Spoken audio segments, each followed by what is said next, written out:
सुरगाणा तालुक्यातील बोरगाव ते चिखली या दरम्यान रस्त्याचे काम जुन्याच रस्त्याला डांबर टाकून काम पूर्ण केले आहे।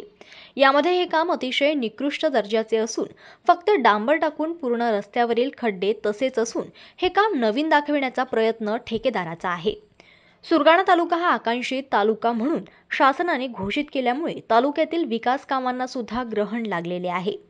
तालुक्यातील जी कामे होत आहेत ती कामे पण अत्यंत निकृष्ट दर्जाची कामे होत आहे। त्यामुळे सदर रस्ता दुरुस्ती कामाची संबंधित विभागाने तातडीने चौकशी करून खड्डे बुजविण्याचे काम व्यवस्थित करून घ्यावे अशी मागणी वाहन चालक व ग्रामस्थांनी केली आहे। तालुक्यातील होणारी कामे प्रशासनाच्या उदासीनतेमुळे निकृष्ट दर्जाची होत असून लोकप्रतिनिधी व प्रशासनाने सदर कामाकडे लक्ष घालावे अशी मागणी नागरिकांकडून करण्यात येत आहे। जनमत लाईव्ह न्यूज करिता बोरगाव मधून लक्ष्मण बागुल यांची रिपोर्ट।